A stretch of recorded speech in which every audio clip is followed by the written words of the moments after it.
moving on, we'll be talking about how to write your documents. So I've already shared mine on the previous video, go check that out.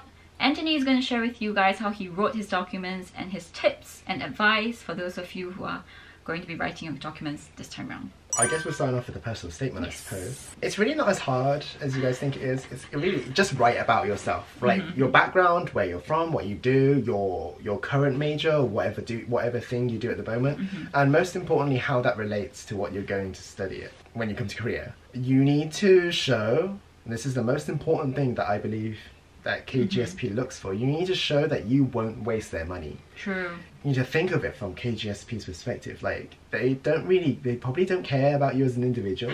They want to make sure you don't waste their money, because at the end of the day, they are investing in you. And if you drop out, if you're not going to look good on their behalf, you know, they don't want that. They want to make sure you are suitable for Korean life. You are suitable for the degree that you are going to pursue. And you will make use out of your KGSP. Right. You need to prove that. And part of that is to prepare. I knew I was going to do KGSP 2 years in advance. I spent a year abroad in Korea.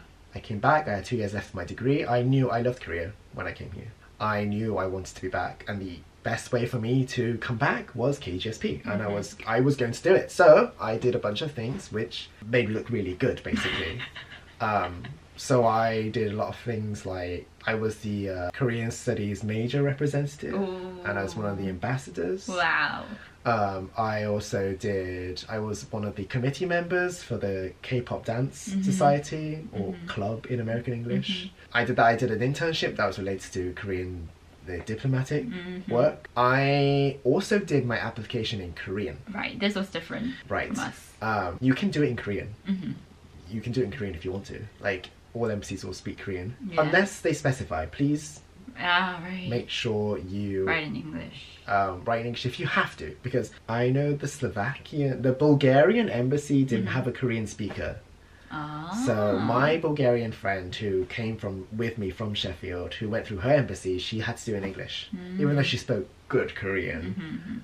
So get that checked. But I knew people at the Korean embassy in London spoke Korean, so I did my application all in Korean. Yeah, it was full Korean. Yeah, I wanted to show that I could speak Korean. I wanted to show that I have this cultural experience. I won't waste your money. I know what Korean lifestyle's like, and I will stick it to the very end. And I've done X, Y, and Z. I've done this at university. I've done this as a side extracurricular activity, and all of this is because I want to live in Korea, and I made sure I showed that. I said on my personal statement, like, I listed what I did and how this relates to me as a person being suitable for KGSP. I needed to show that I will not waste your money. And so I talked about where I'm from, what I study, why I want to continue doing Korean studies, and how my skills and my assets will make sure I thrive in Korea. Wow. So I wrote, in the first paragraph, I wrote about where I'm from, what I do, what I want to study, what I'm interested in.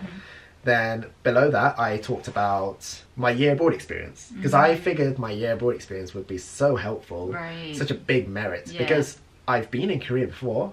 I won't go home crying. Same. I can show you that I have this experience in Korea. And I won't quit halfway. Right. And I'm going to show you I love Korea. And I'm suitable for a lifestyle in Korea. So I wrote about my year abroad and what I studied there, all in Korean, bear in mind. And then I talked about all of my experiences relating to Korea, why I wanted to do Korean studies. And I showed that I had passion. Because I don't recommend you write things like, I'm passionate for, because it's very cliche. Yeah. You can show that you're passionate just by saying that you've done X, Y, and Z. Yes. Right? So I did all of this. That was all for the sake of me going to Korea. Basically, you planned it out. Plan out Like your KGSP like application. how you want to do it.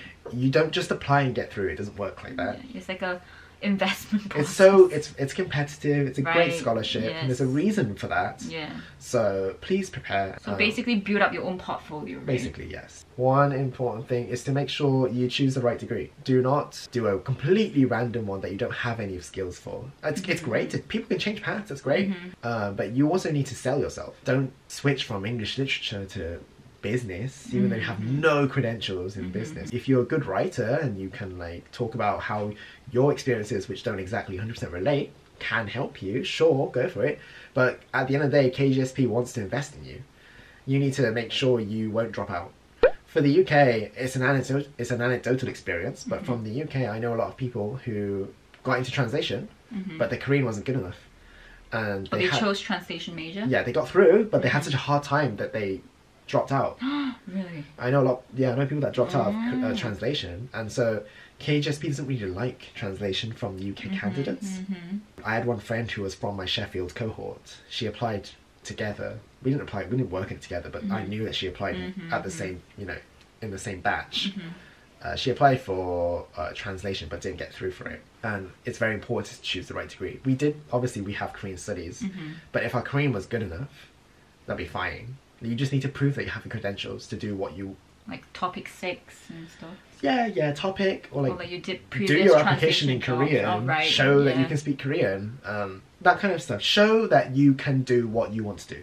Right. Show that you won't waste their money. That's the true. biggest important. Like if you want to change path to business, you can go like, oh, I have like business competition experience, even though you have not majored in that before. Yeah. Or like if you want to do translation, but it's a totally different degree, but you have topic level 6, or like you did translation part-time before.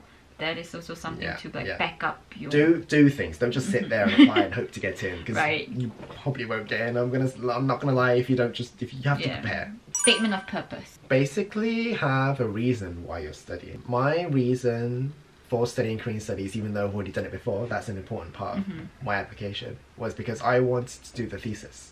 I didn't do an undergrad dissertation, and I made that a point. I was like, the reason why I'm doing Korean studies is because I want to learn more about Korea, not just through class, but through my thesis. I wanted to learn about Korea in depth, and I was like, I am interested in this topic, and I will do this, and I will do X, Y, Z to fulfill this. What you want to do is you want to look at your classes that you probably will get, like what modules modules are available, what you want to do, but don't target it at one university, because you're applying to 3.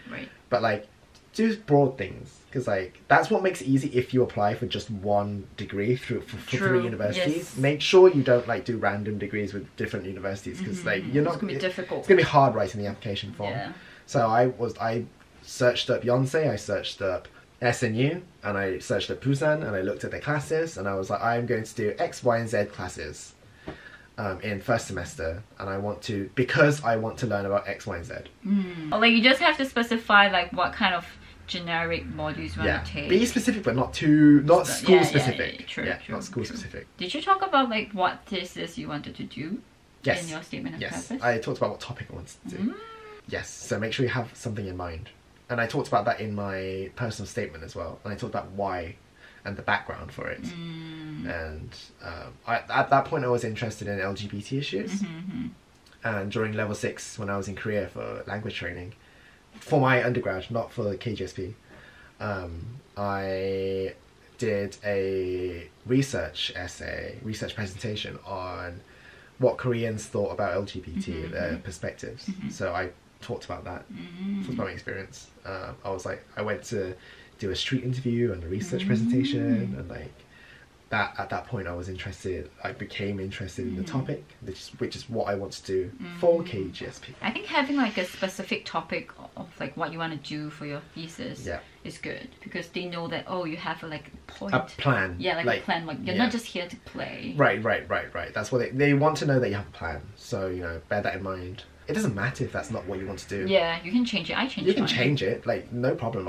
That's not my topic now, is totally different. Just make sure you look good. That's very important. Right. Look good. How about your future plans? What did you write in your future plans section? Yeah, so I knew that I wanted to live in Korea for a long time. So I wrote about what I'm going to do after. I showed that I did research.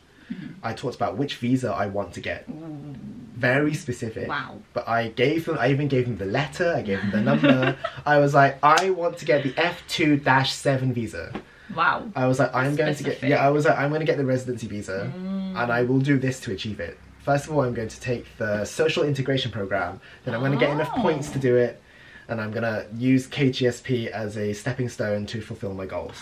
Right, And that's a good way to do it. I was like, in 4th semester, I'm gonna do an internship, then I'll graduate, finish my thesis, then I will apply for the long-term residency visa, and that's my ultimate goal. I knew what I was going to do. So make sure you know what you want to do. It doesn't matter if you don't want to live in Korea, just make sure you like back it up. Back it up, right. You know what you want to do. Yeah. Why you want to do, why you want to go back. And why that process needs KGSP. Right. Why you need this. That's very important. It's like a stepping stone and stuff like that. Yeah. So did you have a lot of awards? You know, there's a section where you wrote like your awards and like a list. Yeah, I had nothing. Really? I don't have any awards. So you didn't put any in? I don't have awards. Like academic awards? No, I don't have any academic awards. I have nothing. So you just left it blank? Yeah, but you don't need it. So here's the perfect example of you don't need awards. You don't need awards to get it. Who gets awards? I listed like 17. I don't have awards. I don't get any awards. Oh my god, so this is the perfect example of you don't need awards. You don't need awards. In the UK, people don't give awards out. True.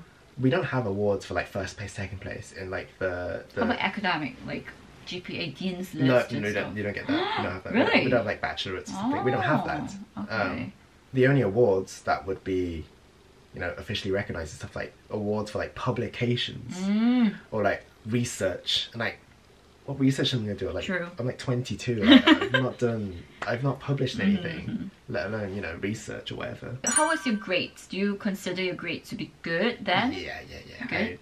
My GPA converted to 4.5 out of 4.5. What? 4.45. Yeah. So it was like a 4? Yeah, I got max GPA because like the UK is a different system because we have like first class, right? First class 2 1. Yes. Yeah, but I was consistent first. Wow. So I had really good grades. Do you feel that grades are important? Because to me, I felt that it was important. Probably. I don't know. I think my biggest selling point was Korean. I impressed them so much with my Korean. He did his interview in full Korean. So we'll talk about that in the later part. But he wrote his documents in Korean. Yeah. You had topic level 6, right? When you applied? Yeah. Level 6.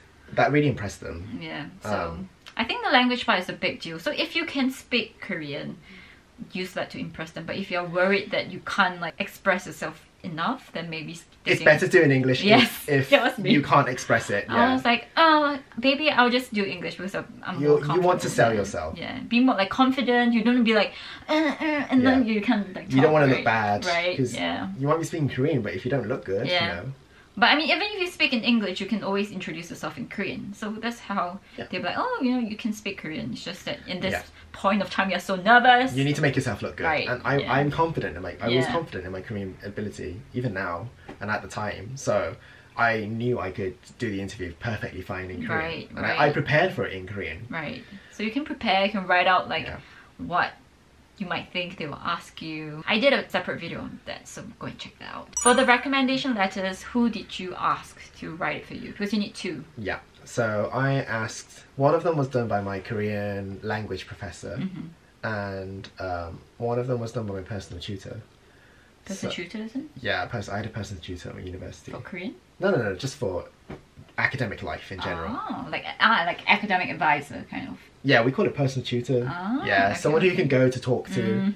So I went to my personal tutor. I didn't really talk to her actually. Like I wasn't close with her. Just reach out. The worst they can do is say no when you find someone else. But I got my Korean language teacher to do it. I was going to get another professor to do it instead of my personal tutor.